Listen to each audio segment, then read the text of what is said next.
तो गीता के चतुर्थ अध्याय में आज हम करेंगे 25 25 श्लोक। आज से पहले जो लास्ट टाइम हमने किया था वो 24 में 24 तक हम समझ रहे थे ये अकर्म क्या चीज होता है। इनएक्शन। कर्म तो जो कुछ भी आप करते हैं, इवन नहीं भी करते हैं, जो बैठे रहते हैं वो भी कर्म है। सोना, खाना, पीना, बैठना, ये तो काम तो सबको पता है। विकर्म जो प्रोहिबिटेड निषिद्ध कर्म है वो तो हम आगे भी डिस्कस करेंगे, क्योंकि इस चैप्टर का टॉपिक वो नहीं है कि क्या गलत काम है क्या सही काम है। इस चैप्टर की टॉपिक है तो ये समझाना कि कर्म करने पर भी उसकी जो अटैचमेंट है वो कैसे नहीं होता है।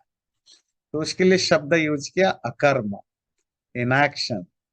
और वो इनएक्शन क्या है, कम से कम 10 12 15 श्लोक उसके लिए उन्होंने इन्वेस्ट किया, यही समझाने के लिए कि वो इनएक्शन हम किसको कहते हैं। और उसकी कंक्लूड किया कि जब तुम्हारा हर चीज, तुम्हारे अर्पण भी, ऑफरिंग भी ब्रह्म बन जाए, तुम्हारी सामग्री भी ब्रह्म बन जाए, तो वो ना तुम्हारे हर चीज में वो ब्रह्ममयता, उस ईश्वरीयता आ जाए तो है। अब ये कंक्लूडिंग भी है और इनिशिएशन भी है नेक्स्ट थिंग को। अगला जो हम 7 8 श्लोक पढ़ेंगे वो उसी अकर्म का जो जो जो फिलॉसफी है, फिलॉसफी ऑफ इनएक्शन, उसके लिए एक नया टर्म यूज करते हैं। और वो टर्म है यज्ञ। गीता में कृष्ण यज्ञ, योग, इस तरह के जितने भी क्लासिकल वर्ड्स थे उसको एक बहुत ही ब्रोडर सेंस में यूज किया है। बिल्कुल वैसे जैसे जो जो स्मार्ट लोग होते हैं वो अपनी या पुरानी चीजों को भी कंटेम्पररी सेंस में कैसे यूज किया जाए उसके लिए हमें हेल्प करते हैं। तो कृष्ण एक अपने आप में बहुत बढ़िया इंटरप्रिटर आप कह सकते हैं कि वही क्लासिकल चीजों को एक प्रैक्टिकल वे में कैसे इंटरेस्टिंग वे में वो प्रेजेंट करते हैं। जैसे हमने योग के बारे में भी पढ़ा, समत्वम योग उच्यते, कर्म योग कर्मसु कौशलम, ये सब नए नए डेफिनेशन है। पर इसका अर्थ नहीं है वो योग को कोई दूसरी एंगल से डिस्क्राइब करने की कोशिश करते, नहीं। सेम वही अर्थ है, पर उसकी जो अलग अलग एस्पेक्ट है उस एस्पेक्ट के हिसाब से वो डेफिनेशन भी बदल देते हैं। भाई जब भी आप योगी बनेंगे आपकी माइंड की इविननेस तो आएगा ही आएगा। फिर उन्होंने नाम दे दिया, evenness of mind is called yoga. जब भी आपकी माइंड में इविननेस होगा, आपकी आपकी जो स्पिरिचुअल प्रैक्टिस में स्किल डेवलप होगा, तो स्किल्ड को कह दिया योगा कर्मसु कौशलम। इसी तरह यज्ञ में भी जो आपने सेकेंड, मेरे ख्याल से थर्ड चैप्टर में पढ़ा है ना, यज्ञ शिष्टा शिनसंतो मुच्यन्ते सर्वविद्या, तो वो जो 4 5 श्लोक थे उन्होंने वहां उस यज्ञ की जो जो एक ब्रॉडर सेंस में उसको डिस्क्राइब करने की कोशिश की कि डे टू डे लाइफ में जो जो तुम करते हो वो भी यज्ञ हो सकता है अगर तुम इस पैरामीटर से उस काम को करते हो। जरूरी नहीं कि सिर्फ अग्नि में आहुति देना ही यज्ञ है, वो तो यज्ञ का एक एस्पेक्ट है। पर तुम्हारे लाइफ की, तुम्हारे हर कर्म यज्ञ में कन्वर्ट हो सकता है अगर तुम वो जो उस पर्टिकुलर वे में करोगे। वो हमने डिस्कस कर रखे हैं, उसमें नहीं जाएंगे आज।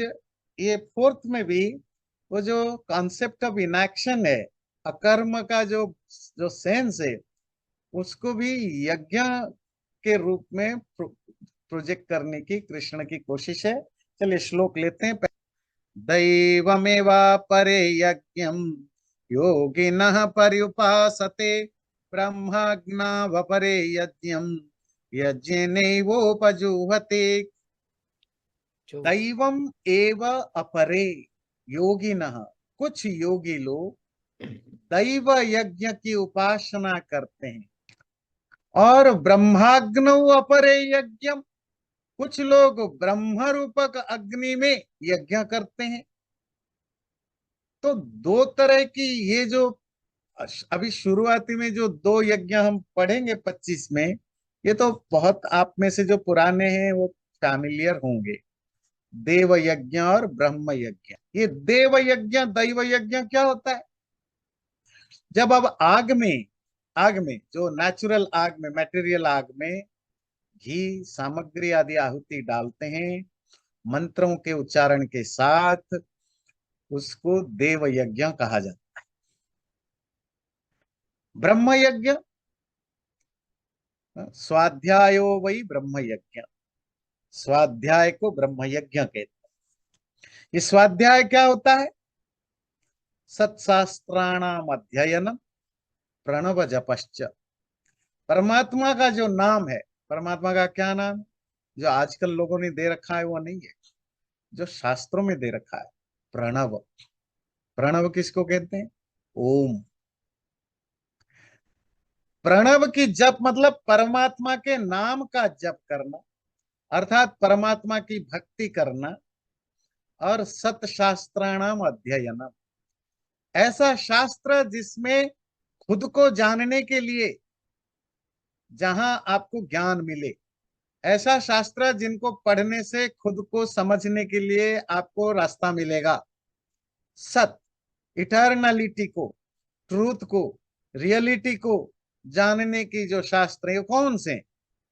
वेद, वेदांग, उपनिषद, दर्शन शास्त्र, गीता आदि जो शास्त्र हैं। अर्थात जहां आप रियलिटी और नॉन रियल के बीच में डिफरेंट करना जानते हैं, वो कौन से लिटरेचर है? दर्शन शास्त्र, वेद, उपनिषद और गीता आदि, इस तरह के शास्त्र। तो इनको पढ़ना, स्वाध्याय करना और परमात्मा की भक्ति करना। और भक्ति के लिए जो प्राचीन काल में जो सिस्टम था वो था संध्या। संध्या मतलब ट्विलाइट प्रेयर कह सकते हैं लूजली। प्रेयर शब्द हिंदू सनातन धर्म का नहीं है, ध्यान दीजिएगा। ये प्रेयर अब्राहमिक कल्चर से आया है। हमारे यहाँ उपासना है, जिसको हम प्रार्थना बोल देते हैं आजकल। प्रेयर, दुआ मांगो मेरे लिए, प्रे फॉर मी, ये अब्राहमिक ट्रेडिशन से हमने लिया है ना? नहीं, दुआ मांगना, प्रार्थना करो। तो फिर हम हिंदुओं ने भी सीख लिया कि देखो मेरा बाप बीमार पड़ा है, जरा प्रार्थना करना। मतलब कुछ लोगों को प्रार्थना में भी तकलीफ होती है, कहते हैं, हिंदू भी बोल देते हैं दूसरे हिंदू को, जरा दुआ मांगना मेरे लिए, प्रे करना मेरे लिए। मतलब हम इतने ज्यादा ब्रह्माहीज हो चुके हैं, हमारे हर चाल चलन बातचीत में झलकता है। प्रॉब्लम है कि हमारे पंडित लोगों को भी पता नहीं, वो भी उसी के साथ चल पड़ते हैं। तो जो ट्रेडिशनली हमारे यहाँ शब्द है वो उपास। प्रार्थना में तो सेल्फिशनेस है, आपको जरूरत है, कुछ चाहिए, भगवान मेरे बेटे को ठीक कर दो, मेरा दोस्त बीमार पड़ा है ठीक कर लो, नौकरी नहीं, ये तो आपकी अपनी एजेंडा है। और शास्त्र में एजेंडा के लिए भी है, इसको काम्य कर्म कहते हैं। काम्य कर्म जो आप प्रवचन सुनते रहते हैं ना, 3 तरह की यज्ञ होते हैं, उनमें एक काम्य है। वो काम्य वाला पार्ट है जिसमें आपको कुछ डिजायर है, और वो थर्ड कैटेगरी में आता है। वो स्पिरिचुअलिटी के लिए तो जीरो उसकी वैल्यू है। हमारे यहाँ क्या शब्द होता है? उपासना। मतलब जिसको आजकल आप प्रेयर कहते हैं, उसके लिए शब्द उपासना का क्या लिटरेरी मीनिंग है? Trying to be close to that, उसके पास होने की कोशिश करना, फिजिकली नहीं, मेंटली। इसी के लिए अगला शब्द जो आजकल यूज होता है, भक्ति। अगेन, प्राचीन शास्त्रों में भक्ति शब्द भी यूज नहीं मिलता। भक्ति शब्द की लिटरेरी मीनिंग होता है शेयर करना, डिवीजन करना। ध्यान रखिए, डिवीजन, भाग, विभाग, भक्ति, ये शब्द एक ही रूट से आते हैं, भज धातु से। वो आजकल पर जो भक्ति को आजकल आप जिस सेंस में यूज करते हैं, लिटरेरी मीनिंग कुछ भी हो, वही प्राचीन काल में उपासना शब्द था, है ना? तो वो जो उपासना, परमात्मा को फील करने का, रियलाइज करने का, अपने पास या उसको ढूंढने की जो है, उसके लिए जो हिंदुओं की, सनातन धर्म की जो प्राचीन व्यवस्था थी वो थी संध्या। संध्या मतलब सुबह और शाम, जो वैदिक विधि या हमारे गृह सूत्रों में, वेदांगों की गृह सूत्रों में, एक किसी भी गृहस्थ के लिए या किसी भी व्यक्ति के लिए, ब्रह्मचारी गृहस्थ कोई भी हो, सुबह शाम परमात्मा की, जिसको आज की भाषा कहे प्रार्थना या भक्ति के लिए जो सिस्टम बनाया गया था, उसको संध्या कहते हैं। उसी संध्या को ब्रह्म यज्ञ में प्रणव जप कहा जाता है। ये आप जैसे भी पालती मार के बैठ के कुछ भी जप कर जाए तो वो ब्रह्म यज्ञ में नहीं होता। उसके सिस्टम बनाया गया है, वो एक पैकेज है जो संध्या। आजकल सत्यार्थ प्रकाश क्लास में उसकी चर्चा चल रही। तो संध्या में 5 चीजें इन्वॉल्व होते हैं। पहली चीज है शुद्धि। शुद्धि, फिजिकल मेंटल प्यूरिफिकेशन, उसके लिए आचमन अंग स्पर्श करते हैं। दूसरा होता है प्राणायाम। प्राणायाम से मन शुद्धि, चित्त शुद्धि होती है, वो उसका पार्ट है। संध्या संध्या में 5 चीजें होती हैं। तो आचमन अंग स्पर्श से शरीर और जगह की शुद्धि, और प्राणायाम से आपको, आपकी नर्व सिस्टम, आपकी माइंड को कूल एंड काम करना। उसके बाद मंत्र पाठ, उसमें स्पेसिफिक मंत्र होते हैं जिनको जिनको बोलते हुए ही आपको परमात्मा से भक्ति करनी होती है, मंत्र। और चौथा होता है मेडिटेशन। और जहां आपको मंत्र के बाद लास्ट में आपको थोड़ी देर के लिए मेडिटेटिव स्टेज में रहना होता है। और पांचवा होता है डिवोशन, भक्ति। जब वो जो पूरी प्रोसेस आप करेंगे, चित्त शुद्धि से लेकर के मेडिटेशन तक, ये जो 4 स्टेप है, तो हर हर स्टेप में आप उसको भक्ति के साथ करेंगे। तो ये 5 चीजों की कॉम्बिनेशन से एक पैकेज होता है, इसको संध्या कहा जाता था। हमारे ऋषि मुनि लोग जिसको करते थे। आज भी मोस्टली आपको जो दक्षिण साउथ में, महाराष्ट्र में, काशी में, इवन बहुत सारे जगह जो जो ट्रेडिशनल ब्राह्मण लोग हैं, वो उस संध्या को अभी भी करते हैं। अल्दो उनमें मंत्र वगैरह में काफी चेंजेस हो गया है, उन्होंने पौराणिक चीजों को ले लिया, काफी उसमें थोड़ी बहुत इंटरपोलेशन हो गया है। पर still that the tradition is still alive. कम लोग हो गए हैं, है। तो वो ब्रह्म यज्ञ है। तो कुछ लोग ब्रह्म यज्ञ को ब्रह्म यज्ञ करते हैं, यज्ञ में आहुति देते हैं। कुछ लोग देव यज्ञ में आहुति देते हैं। और ये कोई भी यज्ञ जो आज आप पढ़ेंगे, 8-10 तरह के यज्ञ, कोई भी यज्ञ में सेम पैटर्न है। इनएक्शन का जो, द कंसेप्ट ऑफ इनएक्शन, अकर्म का जो सिद्धांत है, कैसे वो यज्ञ के द्वारा वो रिफ्लेक्ट होता है, वो हम देखेंगे। अगला लेते हैं। श्रोत्रादीनिन्द्रियाण्यान्ये संयमाग्निषु जुहते, शब्दादीन् विषयानन्य इंद्रियाग्निषु जुहते। तो और कुछ लोग श्रोत्रादीनि इंद्रियाणि, कान आदि जो हमारी सेंसेस है, उनको संयम रूप, संयम के लिए रेगुलेशन, रिस्ट्रेंट, रिस्ट्रेंट रूपक आग में आहुति देते हैं। शब्दादीन विषयानन्य, और कुछ लोग जो ऑब्जेक्ट ऑफ सेंसेस होते हैं, इंद्रिय अर्थ, उनको इंद्रिय रूपक अग्नि में आहुति देते हैं। चलिए, ये जो 7-8 श्लोक आप आगे जा रहे हैं, 10-12 तरह के यज्ञ समझने के लिए, बेसिक चीजें समझिए। यज्ञ के 3 कंपोनेंट होते हैं: दान, देव पूजा, संगतिकरण। वो आप याद रखिए। दान, ऑफरिंग समथिंग, कुछ देना, कुछ छोड़ना, कुछ त्याग करना, है ना। जैसे आप यज्ञ करते हैं, जो आग वाली यज्ञ, उसमें आप घी सामग्री, हविष्कृत, जो आप आहुति के रूप में यूज करते हैं, वो आपका दान है। आप चैरिटी, मतलब आप, वो आपकी सैक्रिफाइस है, कुछ दे रहे हैं। फिर पूजा, आप उसमें परमात्मा की, भगवान की पूजा करते हैं, उसी भाव के साथ मंत्र पाठ करते हैं। संगति और जोड़ना। देखिए, दान मतलब होता है छोड़ना, और संगति मतलब यूनियन करना। ये यूनिटी किसके साथ? वो अलग अलग यज्ञ में अलग अलग चीजें। जैसे ब्रह्म यज्ञ आपने पढ़ा, उसमें त्याग आप क्या कर रहे हैं? अहंकार को, क्योंकि भक्ति without giving up your arrogance cannot be possible, है ना? जब तक आप अपनी आई में मेरा ये वाली सेंस आपका नहीं आप त्याग रहे हैं, तो भक्ति जीरो है। भक्ति का वैल्यू जीरो है, उल्टा जीरो नहीं, वो नेगेटिव इंपैक्ट करता है। ध्यान दीजिए, ये बहुत मुश्किल है, ये बहुत इंटरेस्टिंग चीज आपको समझना चाहिए। अगर रिलीजियस या स्पिरिचुअल एक्टिविटी से आपकी आपकी ईगो बढ़ रहा है, तो इससे नेगेटिव इम्पैक्ट। रावण भक्त था, यज्ञ करता था, वेद पाठ करता था, भक्ति करता था। दुर्योधन भी भक्ति यज्ञ करता था, दुशासन भी करता था, सब करते थे। सारे राक्षस राजा यज्ञ करते थे, सारे राक्षस राज तपस्या करते थे। फिर क्या फर्क हो गया? वो राक्षस या देवता। आज के डेट में आपको 70% सो कॉल्ड रिलीजियस लोग आर रिलेटेड, आप उनको कह सकते हैं कि फुल ऑफ एरोगेंस। आप कहेंगे कैसे पता लगता है? वो तो बड़े हाथ जोड़ के बात करते हैं जी, दूसरों के कंपैरिजन ज्यादा झुकते हैं, वो सब फिजिकल अपीयरेंस है।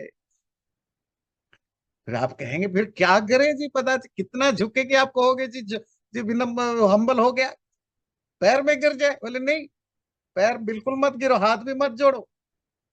तुम्हारे अंदर ये सेंस अगर है कि दूसरे तुमसे छोटे हैं, दूसरे तुमसे इंफीरियर है, और या तुम्हारे अंदर ये सेंस है क्योंकि मैं पूजा करता हूँ, पाठ करता हूँ, जप करता हूँ, तप करता हूँ, या कुछ करता हूँ, मैं दूसरों से बेटर हूं, तो फिर तुम ईगो पाल रहे हो।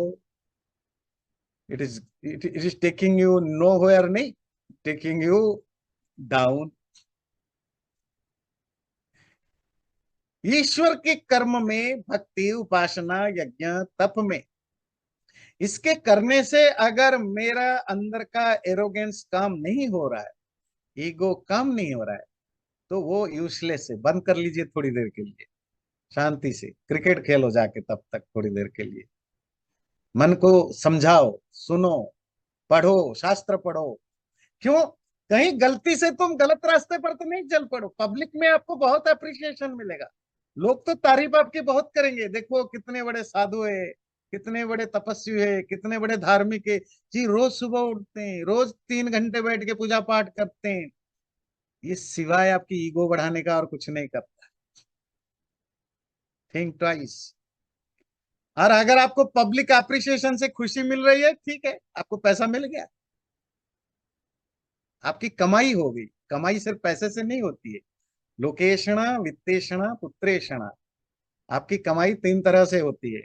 इधर यू गेट मनी और वेल्थ, इधर you get name, fame, appreciation, that is लोकेशण, और पुत्रेषण, और यू गेट सेक्सुअल फेवर और फैमिली थिंग। ये 3 चीजें हैं।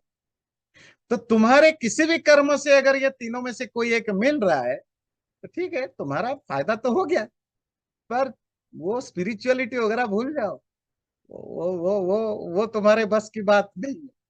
तुम इसको धंधा बना लिए हो। आप कहेंगे धंधा कैसे जी, मैं तो पैसा नहीं लेता हूँ। नाम कमा रहे हो ना, लोग तारीफ कर रहे हैं तुम्हारे जी, बड़े, पता है, ये मिलिए इनसे, कितने बड़े तपस्वी हैं, त्यागी हैं। आप भी हाथ ऐसे कर लेते हैं आशीर्वाद की मुद्रा में जी, सबका कल्याण करेंगे। पहले अपनी कल्याण कर ले। तेरे ईगो तो आसमान छू रहा है, तुझे तो सारी दुनिया नीचा लग रहा है, छोटा लग रहा है, पापी लग रहा है। तो खैर वो टॉपिक अलग हो जाएगा। तो ब्रह्म यज्ञ में जब आप परमात्मा से अपने आप को कनेक्ट करते हैं, तो आपके अहंकार को आप त्यागते हैं। समर भक्ति का मेन चीज क्या है? समर्पण। फिर यूनिटी क्या है ब्रह्म यज्ञ में? परमात्मा के साथ खुद को जोड़ना। पूजा किसकी हो रही है? परमात्मा की हो रही है। देव यज्ञ में आप क्या त्याग रहे हैं? देव यज्ञ में आप घी सामग्री, अपने घर के बनाए हुए चीजें, अपने धन और आपको पता है ना, देव यज्ञ अग्नि में जब भी आप यज्ञ करते हैं वो अधूरा होता है जब तक आप कुछ दान नहीं करते हैं गरीब और ऐसे विद्वान लोगों को। दो तरह के लोगों को दान करने की व्यवस्था होती है। देव यज्ञ अर्थात अग्नि में आहुति देना, विद्वान साधु संत और गरीब लोगों की सेवा करना, ये दोनों। आज भी आप देखेंगे गांव में, छोटे शहरों में, कहीं भी, जहां भी वो साल में एक बार मंदिर के फंक्शन में कुछ भी जो जो यज्ञ वगैरह करते हैं, उस यज्ञ के साथ साथ भंडारा चलता है। वो भंडारा पार्ट ऑफ दैट। आप जब तक दूसरे लोगों को कुछ देंगे नहीं, फिजिकली कुछ नहीं देंगे, तो आपने यज्ञ का हाफ किया। दैव यज्ञ, दान, देव पूजा। तो दैव यज्ञ की जो ऑब्जेक्ट हैं वो देवता हैं, ईश्वर नहीं। देवता कौन? देव यज्ञ की प्रैक्टिकल यूज क्या होता है कि जो आपकी आसपास के एटमॉस्फेयर है वो शुद्ध होता है। जब अग्नि में आप प्रॉपर प्रोपोर्शन के साथ घी सामग्री वगैरह डालते हैं, इट प्यूरिफाई योर इकोसिस्टम। तो जो प्रकृति के, नेचर के जो एलिमेंट्स हैं, उनसे उनको बेनिफिट होता है। यही नेचर के एलिमेंट्स को देवता, देवता के जो बहुत सारे कैटेगरी आपको समझाया था, उनमें एक कैटेगरी होती है नेचर की जो एलिमेंट्स होते हैं। संगतिकरण देव यज्ञ में कौन होता है? अपने जो लोग हैं, अगर आप फैमिली के अंदर कर रहे हैं, फैमिली एक साथ करता है, और अगर आप कम्युनिटी कर रहे हैं तो कम्युनिटी इकट्ठा होती है। संगतिकरण। तो कोई भी यज्ञ करे, तीन चीजों को ध्यान रखिए। उसमें किसी के कुछ आप त्याग कर रहे हैं, something you are giving up, किसी की पूजा कर रहे हैं, और तीसरा कुछ यूनियन हो रहा है। ये यूनियन, सैक्रिफाइस, पूजा, ये तीनों की कॉम्बिनेशन का नाम है यज्ञ। अब हम एक एक चीज में देखेंगे। 26वां सूत्र क्या कहता है? 26वां श्लोक कहता है कुछ लोग अपने कान आदि इंद्रियों को संयम रूपक अग्नि में आहुति देते हैं। कुछ लोग शब्द आदि सेंसुअल ऑब्जेक्ट को इंद्रियों में आहुति देते हैं। आहुति तो समझते हैं ना, ऑफरिंग। ऑफरिंग तो सब जगह चल रहा है। जो खाना खा रहा है वो भी ऑफर ही कर रहा है है ना, अपने अंदर डाल रहा है ना। बस फर्क है कि वो अपनी चीजें अपने अंदर ही डाल रहा है, और वहां भी आग है। वहां कौन सी आग में आप डाल रहे हो? जठराग्नि, आपकी जो डाइजेस्टिव फायर है, उसमें आप डाल रहे हो। वो अलग चीज है कि वो अपनी कमाई हुई चीज अपने लिए ही खा रहे हो। That's how it is not called यज्ञ तो ठीक है, पर यज्ञ की डेफिनेशन में आ जाता है। आप ऑफर कर रहे हो और यूनिटी हो रही है ना। तो पर यहां तो स्पिरिचुअलिटी की बात है। तो क्या कह रहे हैं? कुछ लोग अपनी सेंसेस को संयम, संयम तो समझते हैं ना, रिस्ट्रेंट, कंट्रोल। कंट्रोल करना मानो आग हो। ये मेटाफोर है, आज जितना भी पढ़ेंगे सो मेटाफोर है। संयम रूपक आग में या रेगुलेशन रूपक आग में इंद्रिय रूपक आहुति को डालते हैं कुछ लोग, अर्थात जो इंद्रियों को कंट्रोल करने की प्रैक्टिस करते हैं, मानो वो भी एक यज्ञ कर रहे हैं, वो भी ऑफर कर रहे हैं। बोले दूसरे तरह के भी कुछ लोग होते हैं। वो क्या करते हैं कि जो सेंसुअल ऑब्जेक्ट है उसको इंद्रियों में डाल रहे हैं।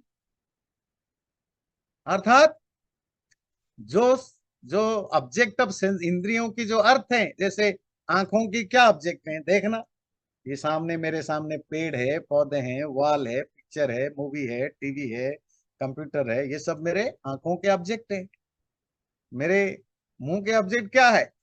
खाना पीना, जो भी मुंह के द्वारा जा सकता है, तो ये सब ऑब्जेक्ट है। कुछ लोग सेंसेस की जो ऑब्जेक्ट हैं, इंद्रियों की जो पदार्थ हैं, उनको इंद्रिय रूपक अग्नि में डाल रहे हैं। ये भी तो एक तरह का यज्ञ है। अर्थात जब वो सेंसेस के द्वारा संसार को कनेक्ट करते हैं, मतलब हम नॉर्मल भाषा में कहें, हम और आप जो सेंसुअल एंजॉयमेंट करते हैं, that is another type of यज्ञ। वो कौन सा यज्ञ कितना कितना अच्छा है बुरा है, दैट्स ए डिफरेंट थिंग। अगला श्लोक देखिए, 4-5 श्लोक एक साथ, वो एक टाइप की है। सर्वाणि इंद्रिय कर्माणि प्राण कर्माणि चापरे आत्म संयम योगाग्नौ जुहति ज्ञान दीपिते। कुछ लोग अपरे, अपरे मतलब और कुछ लोग, सर्वाणी इंद्रिय कर्माणि प्राण कर्माणि च, जितने तरह के सेंसुअल एक्टिविटीज हैं, अर्थात सेंसेस की जितने भी तरह के एक्टिविटीज हैं, या प्राण कर्माणि, हमारे प्राणों के वाइटलिटी के भी जितने तरह के एक्टिविटीज या कर्म है, उन सबको आत्मा संयम योगाग्नो, अपने आप को रेगुलेट करने रूपक जो आग है उसमें जला देते हैं, आहुति के रूप में डालते हैं। ये आत्मा संयम रूपक, योग रूपक आग, सेल्फ रेगुलेशन रूपक आग कब कहां से पैदा होता है? ज्ञान दीपिते, जब आपकी ज्ञान हो जाए। ये थोड़ा और थोड़ा गहरा यज्ञ है ना? नहीं, क्या कह रहे हैं? कुछ लोग और होते हैं जो ज्ञान, जब उनका ज्ञान आग जल जाए, ज्ञान रूपक आग, रियलाइजेशन रूपक आग जब जल जाए, उस ज्ञान रूपक आग में, और वो आग बना कहां से? आत्मा संयोग संयम योग, सेल्फ रिस्ट्रेंट, खुद को कंट्रोल, अपने mind, senses, wisdom, in physical body, इनको रिस्ट्रेंट करने के द्वारा जिस ज्ञान रूपक आग को उन्होंने पैदा किया, उस ज्ञान रूपक अग्नि में क्या करते हैं? किसकी आहुति देते हैं? जितने भी सेंसेस के एक्टिविटीज हैं। आपकी सेंसेस की क्या एक्टिविटी? आंखें देखना चाहता है, कान सुनना चाहता है अच्छी अच्छी चीजें, है ना, मुंह अच्छी अच्छी चीजें खाना चाहता है, शरीर अच्छी चीजें छूना चाहता है। तो आपकी सेंसेस की जो भी डिमांड है, और जब मैं अच्छी कहूँ, है ना, ज्यादा भोले मत बन जाइए कि अच्छी मतलब अच्छा, मतलब अच्छी अच्छी चीजें मतलब गुड थिंग्स, गुड बैड की बात नहीं। तुम्हारे सेंसेस को जो लाइक, जो जिसको तुम लाइक करते हो, किसी को पिटाई करना अच्छा लगता है, उसके लिए वही गुड है, ध्यान रखिए। किसी को शराब पीने में मजा आता है, तो शराब पीना उसके लिए गुड है। यहाँ गुड और बैड का अर्थ क्वालिटेटिव नहीं, लाइक और डिसलाइक के अर्थ में। मुझे जो अच्छा लगता है, मुझे जो बुरा लगता है, तो जो मुझे अच्छा लगता है वो मेरे लिए अच्छे हैं। बात समझ में आती है? What ever I like, that is because that is good for me. जो मैं पसंद नहीं करता वो अलग चीज है। तो इंद्रियों को, इंद्रियों का जो फंक्शन है कि उनको जो अच्छा लगे उन चीजों को एंजॉय करना। और प्राणों का क्या फंक्शन है? अच्छा चलिए पहले तो ये समझ लेते हैं। इंद्रियों को जो अच्छा लगे उनको आप आग में डाल देते हैं, ज्ञान रूपक आग में जला देते हैं, अर्थात आप सेंसुअल एंजॉयमेंट को रोक देते हैं, एक्सटर्नल एंजॉयमेंट बंद कर देते हैं। तो ये भी एक यज्ञ है, आहुति दे देते हैं। अगला जो है, हो सकता है आपको थोड़ी कठिन हो, प्राण कर्माणि। जो वाइटलिटी से रिलेटेड एक्शन है, प्राणों से रिलेटेड जो एक्शन है, उनको आहुति देने का क्या मतलब है? प्राण तो सांस लेना होता है, सांस लेने को रोकने का क्या मतलब है? प्राणायाम। प्राणायाम का एक्चुअली ऑब्जेक्टिव क्या है? मैं हठयोग प्राणायाम की बात नहीं कह रहा, जो आपकी हेल्थ से रिलेटेड है। जैसे आप अनुलोम विलोम, भ्रामरी आदि करते हैं ना, हठयोग, वो तो आपकी हेल्थ को ठीक करने के लिए किया जाता है। आप फिजिकली मेंटली ठीक रहें।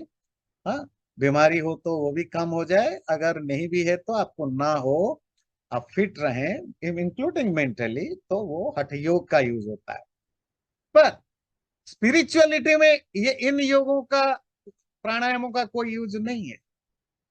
स्पिरिचुअलिटी के लिए तो 4 प्राणायाम प्रिस्क्राइब किया जाता है, स्पिरिचुअल प्राणायाम। तो पतंजलि योग दर्शन में लिखते हैं, बाह्य, आभ्यंतर, स्तंभ और बाह्याभ्यंतर। मतलब सांस को छोड़ना, सांस जोर से गहराई से लेना, डीप ब्रीदिंग, एंड उसको जब आप बाहर निकालते हैं, फिर retaining outside, holding outside your breath is one, holding your breath inside that is two, अर्थात सांस अंदर लेके रोके रखना, और जहां पर आपकी सांस है वहीं पर रोक रखना, ये स्तंभ। ना, अगर अंदर जा रहा है तो अंदर रोको, बाहर जा रहा है तो बाहर रोको। डोंट वेट फॉर द कि कहाँ जाएगा, आपको अभी प्राणायाम करना है, जहां है वहीं रोक दिया, स्तंभ। बाह्य अभ्यंतर जो कोरते वो सबसे मुश्किल होता है, उसको अपोजिट डायरेक्शन में फेंकना। अर्थात अगर आपकी सांस अंदर जा रहा है, your naturally if you are breathing in, try to make it breathe out.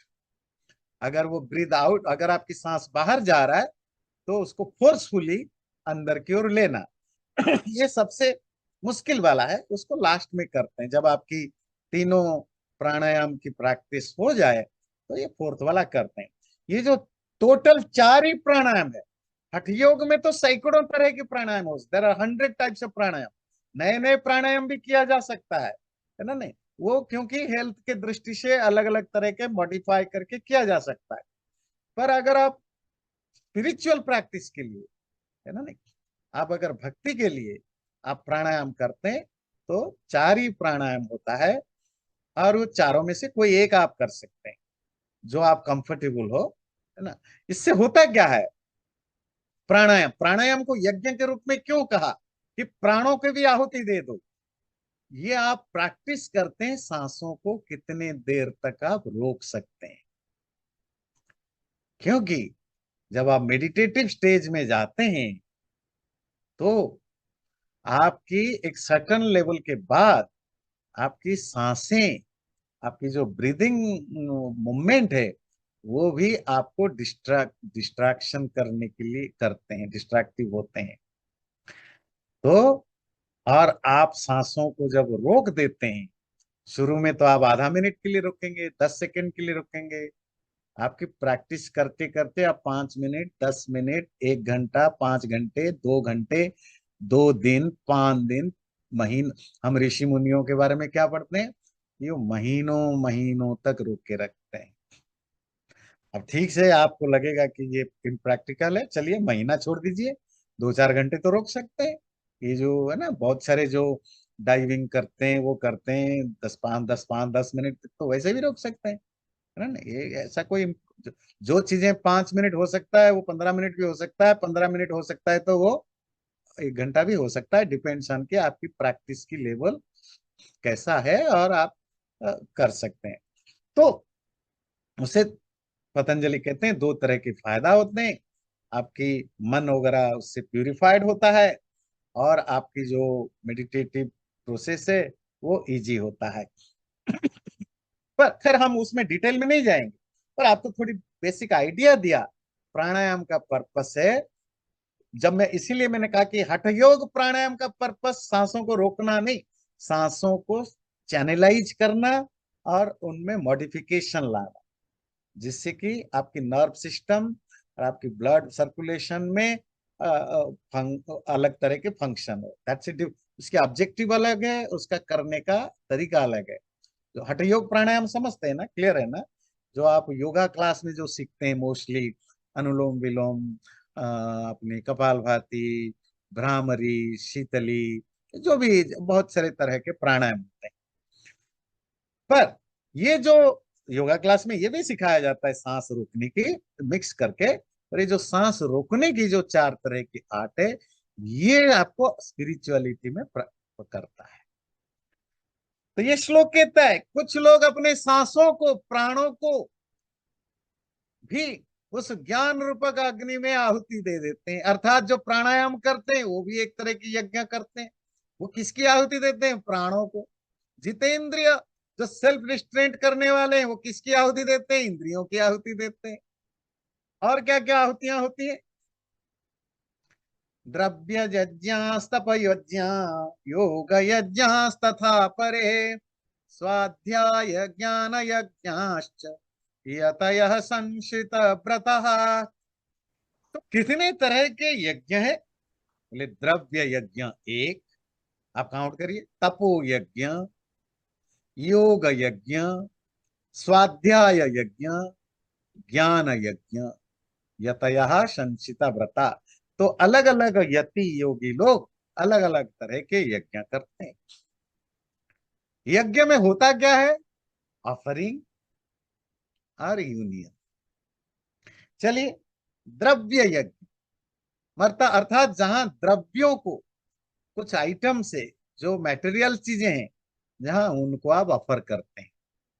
जैसे अग्नि में जो आप आहुतियां देते हैं, है ना? या यज्ञ का एक साइड वर्क के रूप में जब आप लोगों को डोनेट करते हैं, वो खाना दें, कपड़े दें, पैसा दें, जो भी दें, वो द्रव्य यज्ञ। क्योंकि आप द्रव्य से, द्रव्य समझ में ना, द्रव्य का मतलब मटेरियल चीजें, मटेरियल चीजों को द्रव्य कहते हैं। तो जो मटेरियल चीजों को ऑफर करके जो यज्ञ होता है वो द्रव्य यज्ञ। तप यज्ञ, तपस्या के द्वारा जो यज्ञ होता है। तपस्या का क्या अर्थ आपने सुना था, पढ़ा था? तपह द्वंद्व सहनम, है ना? Practising to bear a pairs of opposite. जो डुअलिटी है, डुअलिटी क्या है? गर्मी ठंड, अच्छा बुरा, पेन प्लेजर, निंदा प्रशंसा, ये जो डुअलिटी की पेयर्स होते हैं, इनको सहने की प्रैक्टिस करना, इसी को तप कहते हैं ना।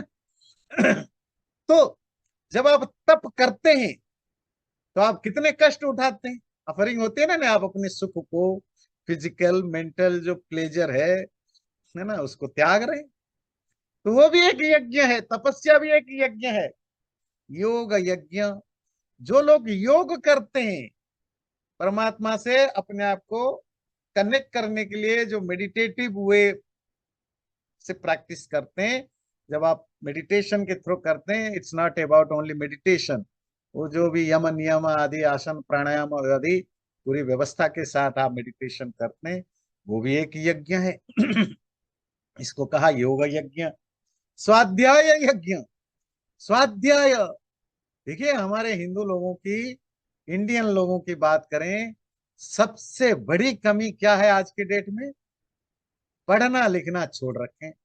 आप कहेंगे क्या उल्टी बात कर रहे हैं, हम सब अमेरिका में आए पढ़ लिख करके, आप पैसा कमाने वाला पढ़ाई लिखाई करके आए हो। ऐसी पढ़ाई किया जिससे पैसा कमाया जाए, नाम कमाया जाए। और उस, अगर आज भी पढ़ते हो अपनी स्किल डेवलप करने के लिए, ये उसके स्वाध्याय उसके लिए नहीं कहा। स्वाध्याय का अर्थ अभी बताया ना, सत शास्त्राणाम अध्ययनम, ऐसे शास्त्रों को, ऐसे चीजों को पढ़ना जिससे आप दुनिया को समझ सको, अपने आप को समझ सको, अपनी रियलिटी को समझ सको। हाँ, कुछ हद तक जो बेसिक साइंस होते हैं वो सत्शास्त्र में आएंगे, क्योंकि बेसिक साइंस पढ़ने से भी आपको काफी रियल और अनरियल का भेद पता लगता है। मैं तो सबको कहता हूँ, हर बच्चे से बूढ़े तक सबको, इवन अगर जो स्पिरिचुअल जो भी प्रैक्टिस होते हैं, वहाँ कॉस्मोलॉजी तो जरूर पढ़ाएं, है ना? नहीं, ब्रह्मांड को बताएं कितना बड़ा ब्रह्मांड है और तुम वहां कहाँ एग्जिस्ट करते हो। अरे ये जो मेरे मन में विचार आया, ये मेरा अपना नहीं है, हमारे ऋषि लोग तो, सब तो हम ऋषियों का ही लेते हैं। आपको पता है, जब आपके घर में पूजा पाठ होता है, पंडित जी जो संकल्प करते हैं पूजा से पहले, पुरोहित जो संकल्प करते हैं, वो संकल्प में जो बहुत बड़ा होता है, वो उसकी 90% क्या होता है? Reference of time and reference of place. Reference of time कहाँ से करते हैं? ओम तत्सत श्री ब्रह्मणो द्वितीय प्रहरार्धे वैवस्वते मन्वंतरे अष्टाविंशति तमे कलिजुगे सो ये सब क्या चीजें हैं? टाइम यूनिट है। इस यूनिवर्स को बने आज के डेट में कितने साल हो गया, कितने ब्रह्म वर्ष, कितने कल्प, कितने मनवंतर, कितने महायुग, कितने युग, और अभी 28वें कलयुग के 5225 या जो भी है वो टाइम है। तो आपको पता लगता है तुम्हारी एग्जिस्टेंस इस विशाल टाइम फ्रेम में कहां पर है। फिर वो प्लेस की भी रेफरेंस देते हैं पंडित जो जो बोलते हैं। हो सकता है 90% पंडित जी को पता ही नहीं कि वो संकल्प में क्या बोलते हैं, पर ये हमारे पूर्वजों ने ये व्यवस्था दी थी क्यों? हर व्यक्ति को कॉस्मोलॉजी का ज्ञान हो, टाइम का ज्ञान हो। उससे क्या होगा बाद में बताएंगे। फिर आगे क्या बोलते हैं? अस्मिन अनंत कोटि ब्रह्मांड, स्टार्ट कहां से करते हैं? प्लेस की रेफरेंस में, इस इन्फिनिटी यूनिवर्स में और इस अर्थ प्लानेट में, सो एंड सो महाद्वीप कंटिनेंट में, सो एंड सो देश में, सो एंड सो स्टेट में, सो एंड सो सिटी या विलेज में, और अपने गांव का, अपना घर का एड्रेस बताते हैं। मतलब इस इन्फिनिटी यूनिवर्स से लेकर के तुम्हारे घर तक तुम्हें संकल्प कराते। ये क्यों व्यवस्था की गई थी? क्योंकि हमारे कर्मकांड की में भी स्पिरिचुअलिटी को जोड़ने की कोशिश की गई थी। जब तुम कॉस्मोस, दुनिया कॉस्मोस को समझोगे, ब्रह्मांड कितना बड़ा है, कितने वहाँ वो क्या कहते हैं आपकी सोलर सिस्टम्स हैं, कितने मिल्क वेज हैं, कितने प्लैनेट्स हैं, और उन उसमें प्लैनेट में भी तुम्हारा एक प्लैनेट है, उस प्लैनेट में भी कॉन्टिनेंट, कंट्री, स्टेट होकर के तुम्हारे घर तक आने में, इसे समझ सकते हो तुम्हारी एग्जिस्टेंस दुनिया में क्या है। तो तुम किस, वो हिंदी में कहते हैं ना, किस खेती की मूली हो जितना अकड़ते हो। तू तो तुम्हारे बगल वाले, तुम्हारे बैकयार्ड में जो चींटियों की लाइन लगी हुई है, उन चींटियों से भी तुम और छोटा हो कॉस्मोस में। तू अकड़ता है मैं प्रेसिडेंट ऑफ अमेरिका हूँ, मैं सीईओ ऑफ दैट हूँ, मैं पैसा वाला हूँ, मैं सुंदर हूँ। तेरी औकात तुम्हारे शरीर में फैलने वाले वायरस से भी छोटा है यूनिवर्स में। मेरे साथ ये क्यों घट गया, मेरे साथ क्यों हुआ? तू कौन है तू? लाखों वाय तुम्हारे शरीर में ही रोज मिलियंस ऑफ वायरस मर जाते हैं, तुम उस वायरस से कुछ नहीं हो। ये ज्ञान आना जरूरी है। इसीलिए हमारे पूर्वजों ने संकल्प में ये सब रखवाया था।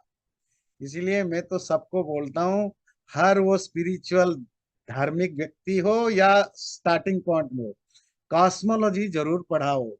मतलब 2 लाइन, 2 घंटे में भी, 1 घंटे में भी उसको पता चले कितना बड़ा यूनिवर्स है, और यूनिवर्स में तुम कहाँ एग्जिस्ट करते हो। अपने आप ही डर लगने लगेगा, अपने आप समझ में आ जाएगी कि मेरी क्या औकात है। बात समझ में आती है? हाँ। तो स्वाध्याय, ये मैं टॉपिक कहाँ से लिया? स्वाध्याय से। ऐसा शास्त्र पढ़ना जिससे सत्य का पता चले, रियलिटी क्या है, अनरियल क्या है, आत्मा क्या है, शरीर क्या है, परमात्मा क्या है, यूनिवर्स क्या है। वो अर्थात इन इन इन इन इनडायरेक्टली जो वेद, उपनिषद, दर्शन शास्त्र आदि है, उनको पढ़ना भी एक यज्ञ होता है। खाली पढ़ना यज्ञ नहीं होता, पढ़ने के साथ भक्ति करना। मतलब अगर आप शास्त्रों को पढ़ते हैं और उसके साथ भगवान की भक्ति कर दें, तो आप स्वाध्याय ब्रह्म यज्ञ कर लेते हैं। और आप जो लोग दुनिया में जो भी कहीं बैठ के कोई गीता, उपनिषद, वेदांत कुछ भी पढ़ता है ना, वो एक स्वाध्याय यज्ञ कर रहा होता है। अगला क्या बोला? ज्ञान यज्ञश्च। ज्ञान यज्ञ क्या होता है? जहां ज्ञान की एक्सचेंज होता है। मतलब आपको क्या लगता है, आप पढ़ लिए आप ही यज्ञ करें, और पढ़ाने वाला बेचारा, उसका कोई यज्ञ नहीं है? नहीं, हम भी तो कोई यज्ञ कर रहे हैं जब आप पढ़ रहे हो, आपका तो स्वाध्याय यज्ञ है। हम पढ़ाने वालों का ज्ञान यज्ञ हो रहा है। तो जो ज्ञान बांट रहा है वो भी यज्ञ कर रहा है, और जो सीख रहा है वो भी यज्ञ कर रहा है। देखो विन विन है ना, नहीं है? सबको फायदा है, सब कुछ ना कुछ कर रहे हैं। गुरु भी खुश, शिष्य भी खुश, दोनों हम कुछ ना कुछ कर रहे हैं। तो स्वाध्याय यज्ञ भी एक यज्ञ है, ज्ञान भी एक यज्ञ है। यतयः संशित व्रता, जिनको, जिनके किसी भी तरह की आप डाउट्स नहीं रहे, जो हर तरह की चीजों से ऊपर है, जिन्होंने डिटरमाइंड हो करके कोई भी काम करते हैं, ये सब यज्ञ के कैटेगरी में आता है। यज्ञ अगेन, गीता उसको बड़े जनरलाइज के, बहुत ही ब्रॉडर सेंस में कहता है, जहां भी कुछ देना है, जहां भी यूनिटी है, वो सब यज्ञ की कैटेगरी में आता है। अगला देखिए, अपाने जुहति प्राणम, प्राणे पानम तथा परे, प्राणापान गतिरुद्ध्वा प्राणायाम परायण। और कुछ लोग जो प्राणायाम पर फोकस करते हैं, प्राणायाम तो आपकी क्लियर हुआ ना, अभी अभी बताया। अर्थात जो ब्रेथ को अपनी सांस को रोकने की जो लोग प्रैक्टिस करते हैं वो भी यज्ञ करते हैं। वो क्या करते हैं? अपान वायु में प्राण की आहुति देते हैं और प्राण में अपान की आहुति देते हैं, और कभी कभी प्राण और अपान दोनों को रोक देते हैं। ये भी एक तरह की यज्ञ है। आप में से बहुत सारे लोगों को तो पता होगा कि प्राण अपान क्या है, पर बहुत सारे लोगों को पता नहीं होगा। तो जो नए हैं उनके लिए मैं बता देता हूँ। तो जिस जो प्राण या जो वाइटलिटी है, जो सांस हम लेते हैं, है ना, वो जब शरीर के अंदर सांस जाता है तो वो 5 तरह के फंक्शन करता है। सांस तो आप एक ही लेते हैं, ब्रीदिंग, है ना, पर जब वो अंदर जाता है वो 5 तरह के फंक्शन करता है, इसलिए उसको 5 तरह के प्राण कहते हैं। जब आप सांस, जो सांस आपकी हार्ट तक जाता है ना, तो वो उसको हम प्राण, उसका नाम है प्राण। अपान जो शरीर से चीजों को बाहर निकालने में हेल्प करता है, जैसे आप यूरिन जाते हैं या आपको पसीना निकलता है, कोई भी बॉडी के अंदर से बाहर चीजें जो निकलता है उसको निकालने में जो हेल्प करता है उसको कहते हैं अपान वायु, अपान, है ना। इसी तरह जो आपके जो आप जो इनटेक, जो भी आप खाना पीना लेते हैं पेट के लिए, उसको डाइजेस्ट करके उसका जो ब्लड एनर्जी जो कुछ भी होता है उसको बना के बॉडी में सर्कुलेट करने वाले को कहते हैं समान वायु। और आपकी बॉडी में हर नर्व सिस्टम में, है ना, और आपकी जो आर्टरीज हैं, नर्व्स हैं, जितने भी छोटी सी छोटी नालियां हैं, उन सब में जो आपकी फंक्शन हो रहा है, ऑक्सीजन जा रहे हैं, एनर्जी हो रहा है, जा रहा है, ब्लड सर्कुलेशन हो रहा है ना, आपकी ब्रेन से लेकर के पैर तक सब ये जो हो रहा है, उसमें भी एक पावर, एक एक एक एक पावर काम करता है। वो उसको कहते हैं हम ज्ञान। और लास्ट उदान, जो चीजें आप, वो वो वायु या वो पावर, वो एनर्जी जो आपकी किसी चीज को ऊपर की ओर ले जाता है, तो नॉर्मल भाषा में कहते हैं सीने से लेकर सर तक, मतलब सिंपल भाषा में कहें, जो आपको ऊपर की ओर कोई चीज उठाता है उसको कहते हैं उदान। तो ये जो 5 आप जो ऑक्सीजन लेते हैं, वायु लेते हैं, जब वो 5 तरह के एनर्जी के रूप में, पावर के रूप में, हो सकता है अलग अलग और भी कोई वर्ड हो, उसके रूप में जो आपके बॉडी में वो फंक्शन करते हैं, उनको पंच प्राण, 5 वाइटलिटीज या प्राण कहते हैं। प्राण, अपान, व्यान, समान, उदान आदि। यहाँ प्राणायाम के सेंस में उन्होंने 2 शब्द यूज किया। सांस, यहाँ कहा कि सांस लेना, दैट इज प्राण, सांस छोड़ना इज अपान। वो अपान उस सेंस में नहीं जो आपके शरीर, क्योंकि अपान का काम है कि शरीर की चीजों को बाहर निकालने में करता है, that's how it is called अपान। पर प्राणायाम में अपान किसको कहा? ये जो ब्रीद आउट, दैट इज अपान, द ब्रीद इन इज प्राण।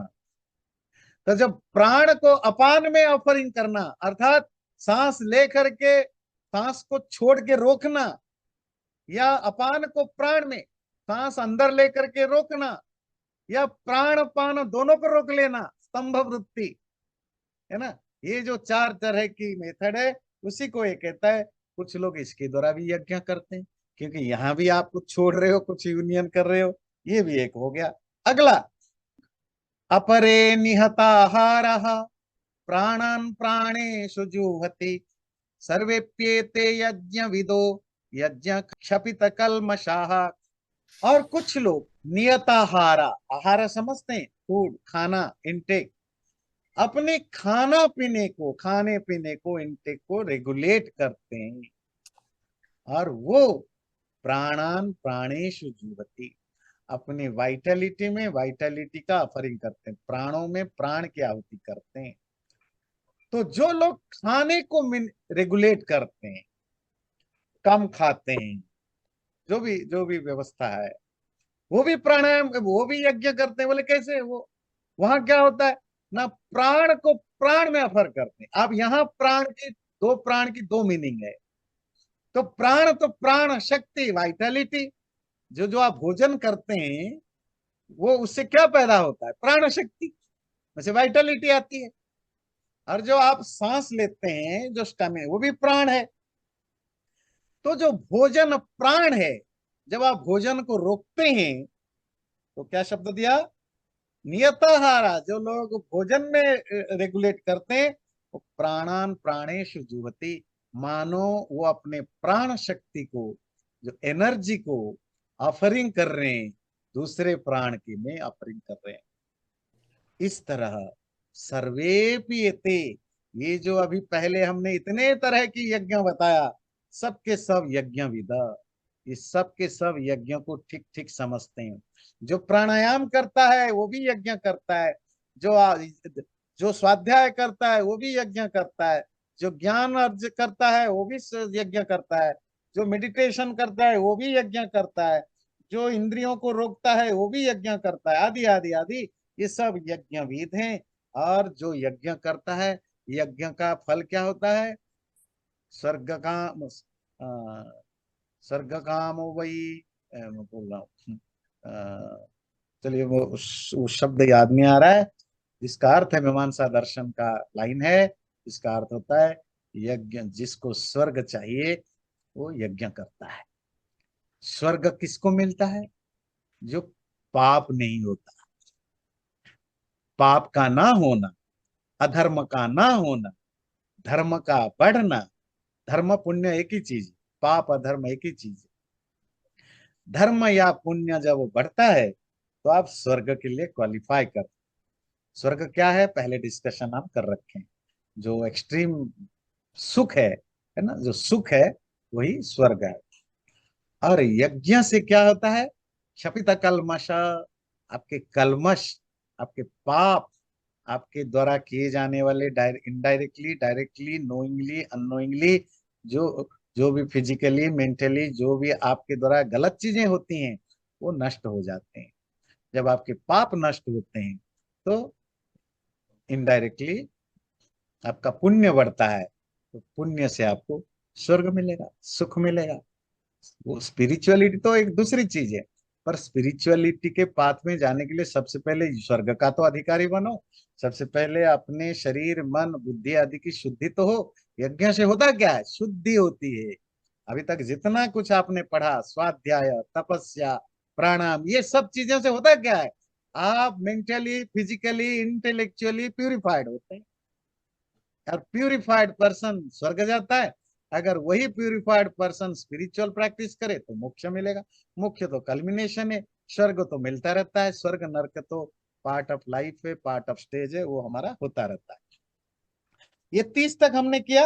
अभी यज्ञ का थोड़ी बहुत और दो चार चीजें हैं, मेन मेन चीजें तो हो गया, वो हम अगले बार करेंगे। तो 31 से चैनल को सब्सक्राइब जरूर करें, और वीडियो अच्छा लगे लाइक भी जरूर करें।